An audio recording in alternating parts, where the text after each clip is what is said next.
यह यीशु मसीह का प्रकाशन है, जो परमेश्वर ने उसे अपने दासों को वे बातें दिखाने के लिए दिया जिनका शीघ्र होना अवश्य है। यूहन्ना पतमुस द्वीप पर था जब उसने आत्मा में होकर प्रभु का दिन देखा और अपने पीछे तुरही जैसी एक बड़ी आवाज सुनी। उसने मुड़कर देखा तो सोने के 7 दीवटों के बीच मनुष्य के पुत्र जैसा एक व्यक्ति था, जिसने एशिया की 7 कलीसियाओं को पत्र लिखने की आज्ञा दी। स्वर्ग में एक सिंहासन दिखाई दिया और उस पर कोई बैठा था। सिंहासन के चारों ओर 24 प्राचीन और 4 जीवित प्राणी थे, जो दिन रात परमेश्वर की स्तुति करते थे।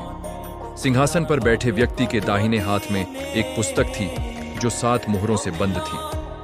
केवल परमेश्वर का मेमना ही उन मोहरों को खोलने और पुस्तक को लेने के योग्य था। जैसे ही मेमने ने पहली 4 मोहरें तोड़ी, 4 घुड़सवार निकले, एक सफेद घोड़े पर विजय के लिए, एक लाल घोड़े पर युद्ध लाने के लिए, एक काले घोड़े पर अकाल लाने के लिए और एक पीले घोड़े पर मृत्यु लाने के लिए। सिंहासन पर बैठे व्यक्ति के दाहिने हाथ में एक पुस्तक थी जो 7 मोहरों से बंद थी। एक और पशु पृथ्वी से निकला, जिसने लोगों को पहले पशु की पूजा करने के लिए मजबूर किया।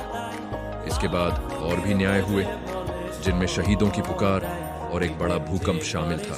यह यीशु मसीह का प्रकाशन है, जो परमेश्वर ने उसे अपने दासों को वे बातें दिखाने के लिए दिया जिनका शीघ्र होना अवश्य है। स्वर्ग में एक सिंहासन दिखाई दिया और उस पर कोई बैठा था। सिंहासन के चारों ओर 24 प्राचीन और 4 जीवित प्राणी थे, जो दिन रात परमेश्वर की स्तुति करते थे।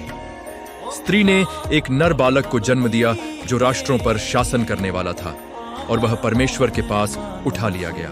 केवल परमेश्वर का मेमना ही उन मोहरों को खोलने और पुस्तक को लेने के योग्य था। यूहन्ना पतमुस द्वीप पर था जब उसने आत्मा में होकर प्रभु का दिन देखा और अपने पीछे तुरही जैसी एक बड़ी आवाज सुनी। उसने पशु और उसके अनुयायियों को हराया। जैसे ही उन्होंने अपनी तुरहियां फूंकी, पृथ्वी पर भयानक विपत्तियां आईं, जिनमें ओले, आग, जल का कड़वा होना और सूर्य और चंद्रमा का अंधकारमय होना शामिल था। 7 स्वर्गदूतों ने परमेश्वर के क्रोध के 7 कटोरे उंडेले, जिससे पृथ्वी पर कष्टदायक फोड़े, समुद्र का खून में बदलना और भयानक अंधकार हुआ। शैतान को 1000 वर्षों के लिए बांध दिया गया, जिसके बाद उसे थोड़े समय के लिए छोड़ दिया जाएगा और फिर आग की झील में फेंक दिया जाएगा। इसके बाद और भी न्याय हुए, जिनमें शहीदों की पुकार और एक बड़ा भूकंप शामिल था। 7वीं मुहर के खुलने पर 7 स्वर्गदूतों को 7 तुरहियां दी गईं। जैसे ही उन्होंने अपनी तुरहियां फूंकी, पृथ्वी पर भयानक विपत्तियां आईं, जिनमें ओले, आग, जल का कड़वा होना और सूर्य और चंद्रमा का अंधकारमय होना शामिल था। एक स्त्री सूर्य को ओढ़े हुए और अपने पैरों के नीचे चंद्रमा के साथ दिखाई दी, जिसे एक बड़े लाल अजगर ने सताया। स्त्री ने एक नर बालक को जन्म दिया जो राष्ट्रों पर शासन करने वाला था, और वह परमेश्वर के पास उठा लिया गया। स्वर्ग में युद्ध हुआ और अजगर, जो शैतान है, को पृथ्वी पर फेंक दिया गया। फिर समुद्र से एक पशु निकला जिसके 10 सींग और 7 सिर थे, जिसे अजगर ने अपना अधिकार दिया। एक और पशु पृथ्वी से निकला, जिसने लोगों को पहले पशु की पूजा करने के लिए मजबूर किया। 7 स्वर्गदूतों ने परमेश्वर के क्रोध के 7 कटोरे उंडेले, जिससे पृथ्वी पर कष्टदायक फोड़े, समुद्र का खून में बदलना और भयानक अंधकार हुआ। महान बेबीलोन, जो महान वेश्या है, का पतन हुआ।